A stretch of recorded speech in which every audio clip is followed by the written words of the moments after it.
And welcome to the latest edition of Street Stories Unpaved. I'm Mike Montecalvo, along with Chief Videographer Johnny Villello. We're here for another star-studded event. It really is, every week. We've got two different kinds of shows for you coming up. We're going to preview the Meeting Street Telethon, kind of showing you some behind the scenes. So look, you know, when you watch the Telethon, you see guys like me and Tony and Shannon, but guys like Johnny are behind the scenes shooting a lot of the video. We'll get into that. And then even though we're taping this on a Wednesday, so, you know, we're hoping and we think that the Patriots are going to win on Sunday. But we kind of want to talk about what it's like to go to a Super Bowl game and actually shoot that. It is one of the most difficult things. J.P. Smallins will be coming in a little bit. John Pierre. John Pierre. John Pierre coming in. So we send him out to do 1 or 2 high schools. He comes back with 4 or 5. That's who he is, man.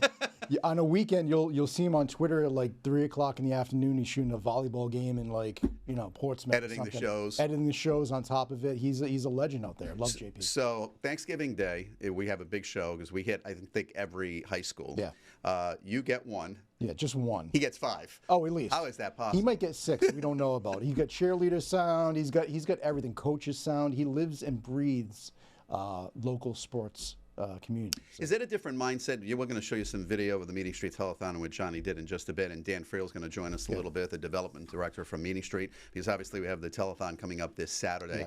Is it a different mindset when you're going into, okay, a telethon is obviously different. There's a lot of moving parts as opposed to going to a game, because you don't do games all the time. I mean, it's 2 different realms, right? Each day is different. Each shoot is different. I mean, the telethon is laid back. First of all, I love the Meeting Street Telethon. You're a big fan. I'm a big fan. It's a great night to raise money and awareness. And usually, I'd say I did this walkthrough with John Kelly at the time. So every year you give John the microphone, he would walk through the entire building. From the gymnasium, he would go outside. We'll show some video here in a sec. He'd go outside to the live trucks. He'd come back into the swimming pool area. He'd make his way up the ramp over to the lobby. You're going through people. He's trying to hold the microphone. They're trying to get the cables. It's a whole ordeal, but I love off-the-shoulder shooting. I brought the camera in. I'm not sure if you... This is let's go way back in time here. This is when you see the John Kelly interview that we'll roll for the B-roll here. It was shot with this XD cam. This is my favorite camera of all time. But this is going back a while. This is the generation before the cameras we have now. And here we go with the John Kelly video. So basically, we start from the gym. And you're basically just following John through the building, and you're getting a bird's eye view of what's going on. He's going outside to our live truck here. This must be 2017, somewhere around there. Yeah, 17, 18, yep. Somewhere around there. He's back in the building. You can see Bill Hague and Jimmy Costa holding the cables in the background. There's Jimmy right there. There was no wireless at the time, no wireless microphone. So we're walking through the building with a cable connected to the camera I just showed you. And we're walking through trying to showcase everything. This is wild times. You know, and as you're doing this, there's really no communication you have with him, is there? It's run and gun. I love it. Oh, it's a great split screen, Owen. Thank you, Owen, for that. But I love doing this segment because I love off-the-shoulder work more than static tripod stuff. And listen, we're TV news. We showcase video. We're not a newspaper. You're showcasing things around the state, so you're going off the shoulder and showing people what it looks like. And John was great about the timing of this, making sure I didn't trip over the wire, make sure I was still with him at one point. But yeah, he was great. And then he eventually walks into the studio. But yeah, we're going by 1 million people there. So, I love the Meeting Street Telethon. Yeah, that's they have an auction, and they're having the auction again this year that's in the hallway. But people are welcome to come in and see it. You know, there are family and friends and obviously sponsors that are there too. You know, you're talking about you don't have a wireless microphone, so you mentioned Bill Hague. Is he holding the wires for you as you're walking through? He's holding the wires. So basically, I'm holding the camera. If you go to the 2-shot here, I'm holding the camera like this. John is in front of me, and at the time we didn't have a wireless microphone, so there's a cable connected to the back of this camera right about here that goes to John, and then Bill's trying to make sure we don't trip over the wire along with Jimmy Costa. It's a whole thing. It's worse than doing anything. I mean, it's just more, you have to be athletic at that point. So, but we did that for a number of years with John. I haven't done it in the last couple of years. I know Ryan Welch does the hallway shots with the auction, and we have a bunch of cameras in the studio there. But I haven't really done a walk and talk with whoever's in charge. Did they clue you in on what this was going to be, or they just told you just to follow him? It's TV news, Mike. Are we ever in tune with anything? They said, "Here, you're going to walk with John Kelly and showcase the building," and he really did a great job of hitting up each area that if you drive by the building, you don't see the inside of it, obviously, but you don't know what's inside. So he went to the gymnasium. They had a little carnival set up there. You go to they have swimming pools in there, in which the lens fogged up at one point one year. I had to take the lens cover off. It was a whole thing. So it was one of my favorite things to shoot. And a lot of times too, and I think we mentioned this in one of our earlier shows. So you see me and let's say the guest walking. Yeah. What people don't realize is Johnny is walking with us, but he's walking backwards. Yeah. How difficult is that? To shoot that. You've fallen before. But People say, "Oh, you need a smaller camera." I disagree. I love the weight. I love it. That's about 23 pounds. I love the weight of it because it keeps me steady. I'm almost 50, Mike. I have to be a little steady out there. You got a couple of years to go. That's why we've switched to phones, because now it's easier to walk backwards with the phone rig than a 23-pound camera on your shoulder. So, technology advances and we advance with it. But just think about it. 20 years ago, you didn't have the phone or your rig that you're using now. That was a year that was not having a wireless is really crazy, because you're trying not to trip over the cable that's connected to the camera, that's connected to the microphone that John Kelly is holding. So, you don't know what we go through, Mike. You see it, actually. I see it. So John Kelly is the president of Meeting Street. We're going to take a quick break. When we come back, you're going to meet Dan Friel, who's the development director of the Meeting Street Telethon. Happens this Saturday night on WPRI 12 from 7 to 10. It's a big one. It's the 50th anniversary of the Telethon, and we're actually going to go back in time. Mike Hyde went back into the archives and got all kinds of video. You'll see Walter Karen and some of the older talent. So we're going to take a break. When we come back, you'll meet Dan right after this. And welcome back to Street Stories Unpaved. Mike Montecalvo, Johnny Villela. Our guest today is Dan Friel, the development director at Meeting Street. Of course, the telethon, as I mentioned, is this Saturday night.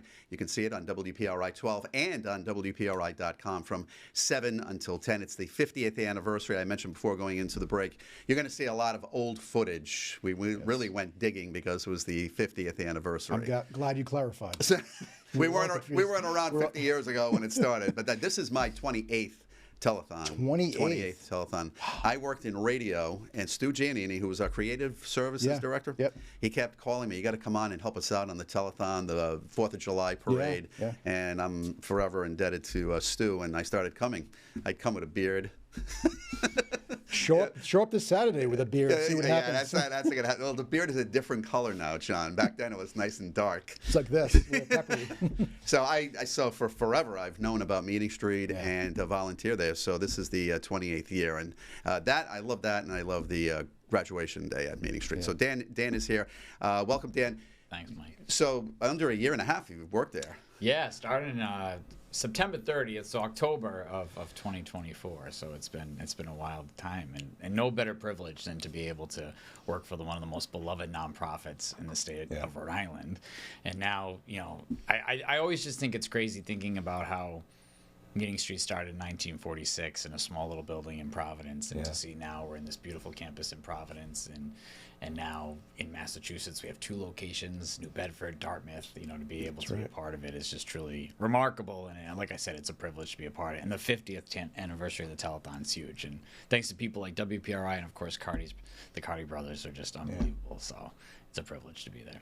The backstory, Karen Adams, who you're going to see in parts of the telethon. Why don't you roll the video that you said you had? That you have to wait till the telethon. We're going to get that cleared by Karen, too. We got to be calling Karen on that one. She was remember, she was best friends with Ben Mondor. That's right. Who owned the Pawtucket Red Sox. And she really worked them. You have to come and see Meeting Street. You have to come. Ben had no kids, arguably one of the most generous people in the state of Rhode Island ever. But he was kind of rough around the edges. She brought him to Meeting Street. He fell in love with the place. The new building that's at Meeting Street, Dan, is funded by his family. Yeah, that's right. The Mondor Early Childhood Building, where we support over 30% of early intervention in the state of Rhode Island alone, not including Massachusetts. Over 5,000 youth and families. So you have 500 kids on campus at the Providence campus. You have another 50 in Dartmouth, but it's all those other kids and those families out throughout Massachusetts and Rhode Island. Yeah. And so to think that we started with early intervention, then we thought, why don't we build a building that we could support early childhood starting at 6 weeks. 6 weeks old, we have children on campus, and they're all the way till 5 years old. And I was talking to somebody, I was giving a tour yesterday, and I was like, just think about it. If you have a child that has needs developmentally for like early, instead of just sending a child to a daycare center and then that parent has to go pick that child up from that daycare center and then bring them to a specialist, everything's there at Meeting Street. Yeah. Everything is right there, John. That's the mind of John Kelly. You saw him running around. That's how John Kelly moves all the time, by the way. John Kelly just moves at one pace, and it's all of us are just trying to keep up with the pace of our leader because that's just how he is, and that's what makes a great CEO of 28 years. This is 28 years for John Kelly. 80 years of Meeting Street, 50 years of the Telethon. It's really remarkable. Yeah, so there's just something about that night that's special. There's the red carpet and people showing up in suits and tuxedos. Yeah. And it's just something about that night. You talking about it a lot. It's your favorite night, probably my favorite night too. It's just, and the cause and raising money for kids, And we have to showcase the stories. Right. And, we're having a good time watching that walkthrough. Yeah. But the idea behind that was we wanted people, hey, we want your money. Right. Okay, we're asking for donations. Right. So we want to show them, instead of just seeing a couple talk about their son or daughter, we want to show the behind the scenes. And we kind of do that through the lens when you really think about it, in any story. Yeah, were they in East Providence at one point or no? They were across the street from the police station. From the police station, Yeah. right, okay. And then they were Providence first? yeah, so right there on Meeting Street, Okay. which is where the name came Yeah. from, and then they moved to East Providence, and then they made the jump in 2006 with the Eddy Street campus. What a nice campus, by the way. You drive by it on the highway all the time. Right. Big blue bug, and you got the Meeting Street Looks there. like a high school. It looks like two icons of Rhode Island, right? So the big right. blue bug, and then you got the right. Meeting Street Yeah. campus. And you're right. That field is remarkable. Oh, I remember driving back from another organization I was working for, and always seeing that field, and not fully understanding that it was attached to Meeting Street, because I didn't know the full capacity of what Meeting Street did, and supporting not just children with special needs, but supporting all children through our all-inclusive education program. The fact that we have kids from the earliest ages all the way, to high school learning together, and that's the beauty of Meeting Street, and there's that sense of community. That night is so important to so many, and why Mike keeps coming back, and why Karen keeps tuning in, is because people know the impact that it has. And I always say, everyone has a Meeting Street story. They may not realize it at first, but some way they've been affected by Meeting Street, whether they have a friend or a family member, and they don't even realize it. There's countless people that say, hey, not many people know this, but my wife and I realized that when we first had our first child, that he was, struggling a little bit developmentally. Meeting Street helped us with early intervention, and we were able to get the care that we needed. And Are people blown away when you give a tour? Oh, it's unbelievable. And John Kelly follows you. The way that you moved with John Kelly is remarkable, it's taken me a year to be able to keep up with John Kelly to do that. And the reason why John Kelly is able to walk you through in that footage like that is because John has been a part of every single aspect of the design of that building. It's like, how does a real estate attorney become the president and CEO of the most beloved nonprofit in the country? He was on the board. Yeah, that's right. Really, so he loved Meeting Street even before he started working there. Yeah. When you think about it. And it's his vision and it's his passion, and you see that when he's running through that building, because he wants to show the world what we're doing, and he loves our workers so much, and he knows that the work that they're doing. And so when you give a tour and you show the pool, people, you have a pool. That's right. And it's like, not just for physical therapy, but also too from the earliest stages. I'm a new dad, and the bonding with the child, right? We found that a father is able to bond with the child instantly because the pool makes the child cling to in the water. So the pool, the gymnasium, all the Mike likes to talk about the technology, the Tobies, with kids walking around that wouldn't be able to communicate. You're going to hear some stories, so I don't want to give it away, but you're hearing stories of children engaging and communicating with not just their parents, but the outside world, when people were told that their children would never be able to communicate with them. And you're seeing that happen on a daily basis at Meeting Street when you walk around. It's All right, before we take a break and we switch topics and talk football, why should somebody tune in Saturday night? Yeah, absolutely. Tune in to see just 50 years of giving. We're celebrating 50 years of giving. We're celebrating 80 years of Meeting Street. You should tune in because you should see the impact that this community throughout Rhode Island and Massachusetts has been a part of. The fact that we've been able to do the work that we've been able to do to make the impact over those years is because of the community, is because people tuning in every year, but people that stay connected. There are countless people that I talk to on a regular basis that are involved today because they watched a Meeting Street telethon and they said, I want to be a part of that. I want to do more. What can I do? And those people have been lockstep with us all the way. And so I would say tune in, see the impact of this great community that we have here in New England, and really see what happens. One quick story. I've known this kid since she was a little kid. She was part of the Best Buddies program. She volunteered. Dan knows the story. I've told him a million times. She volunteered her time at Meeting Street. It made her become a nurse. She's a nurse now. When she was at Quinnipiac College, she watched the telethon online from her dorm room every year. She's going to get the thrill of a lifetime. She asked if she could, and she's now an adult, if she could answer the phones. No. Just to be part of the telethon. And this year she's going to be Alyssa Jacobone. She's going to be part of the 9 o'clock hour. The reason why I'm bringing it up, it's just she had nobody in her family with special needs. Right. It was just what she watched on TV and going to the play. Yeah, very powerful. Yeah. All right, Dan, we're going to see you this Saturday night. Appreciate Thanks, Johnny. So thank you for being here and being on the pleasure, show. Mike. Thank you and so make much. sure John has his running shoes on. Although I don't think you're chasing him this year. I was 10 years younger. I'm not doing that You're now. not chasing him. I already know what the show looks like. You're not chasing him this year. Appreciate it. All right, when we come back, it's obviously big-time football. I think J.P. Smallins has been to 7 Super Bowls with WPRI 12. We're going to talk to him right after this. And welcome back to Street Stories Unpaved. We're joined by J.P. Smallins, who does just about everything in the building. Right now, he's in the middle of 2 different things. Editing the shows. We wanted to do this. He's editing the 4 o'clock show. J.P. is more than just a photog in the building. He's probably one of the most valuable players in the building. You do everything. So that we mean that when we say that. You're a photographer, you're a writer, you're a reporter, you're an editor. You know what you are? You're a storyteller. Is that something you always wanted to do? I think I kind of always had a feeling for it. I mean, grew up in sports, so I think sports was always kind of my lean-to there. And then my senior year at Stonehill, I wasn't really very sure. I worked for the school newspaper and then got an internship at a television station, New England Cable News. And my first day there at the internship in the sports department, they're like, hey, can you go to Fenway and help interview Red Sox players? I was like, I think I could figure that out, right?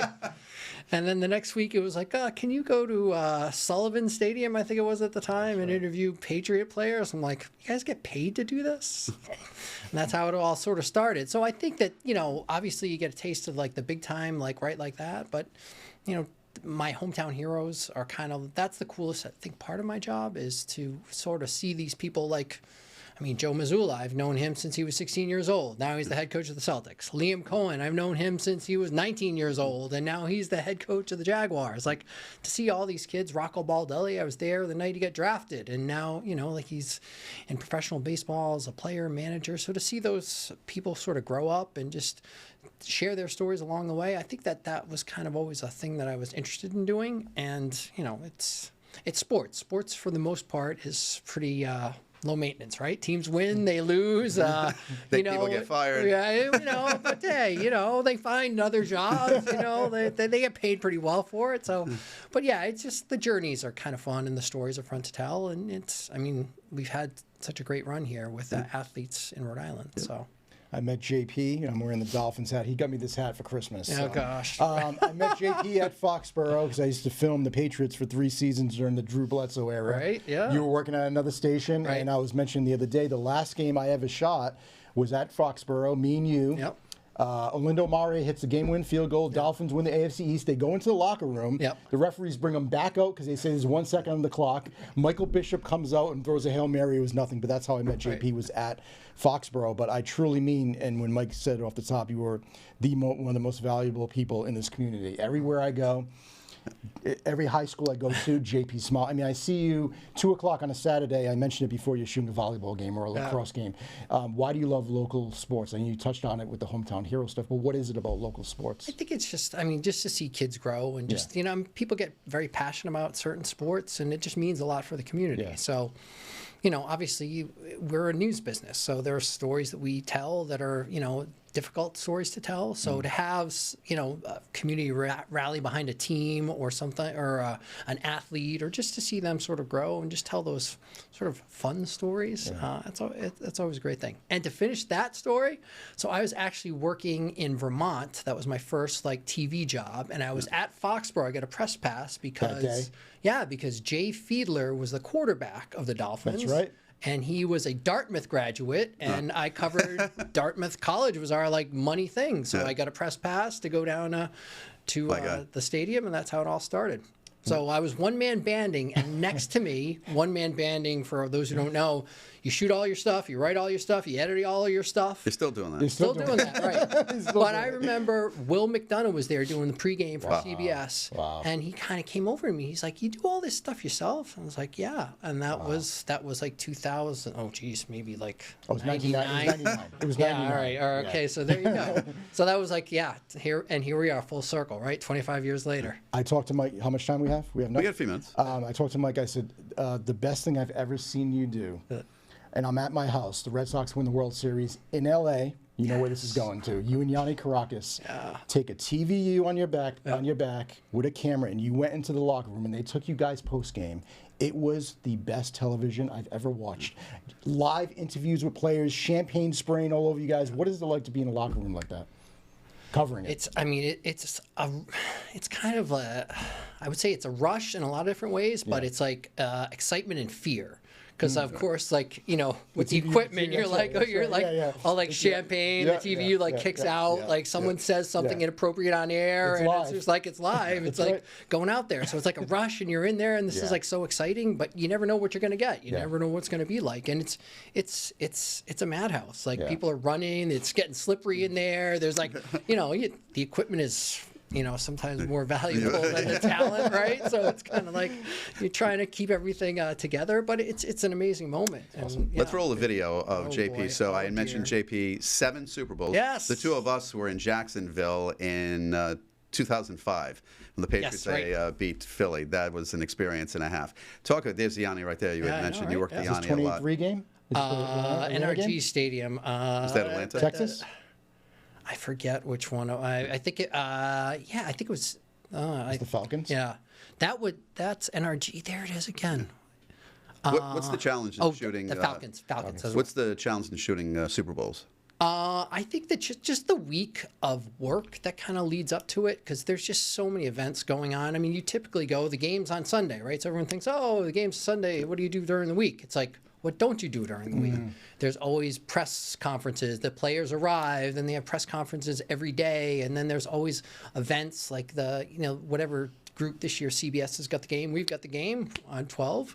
So I believe we do. Do we? Well, we have. We got the AFC Championship. Sorry, take that back. So we're going to this. We're going. Yeah, right. right. So there you go. But but whoever the announcing group is, they make them available. The talent, they always have whoever's performing at the Super Bowl, who's Bad Bunny, I think this year. Bunny, it is. Got that part right. So he'll have a press conference, and people, it's just there's so many different layers to it. Media day, media night, and all the people that show up there, and just everything that goes on, and then the fans start coming Thursday, Friday. So you're going to fan events and trying to catch up with Patriot fans, and it's just there's just nonstop events, and you're just running the whole week. We got about 30 seconds left. He's the best. Seriously. I truly mean that as a human being, as a staff member, as a friend. We look up to you, and you're a legend out there in local sports, and the hometown heroes of some of the best television out there every Monday. Monday night. Plug it. All right, every Monday night, 6 o'clock on Channel 12. And 10 o'clock on what high Fox. school did he play football at? LaSalle Academy. LaSalle. Yeah, Johnny What knew a that shot. answer. I He knew knew it. You knew that I wanted answer, to go right? for it. Yeah, but I try to spread the love. Come on. JP, Thanks, thanks for JP. being on the show. Thank you guys for having me. And Appreciate thanks it. for watching.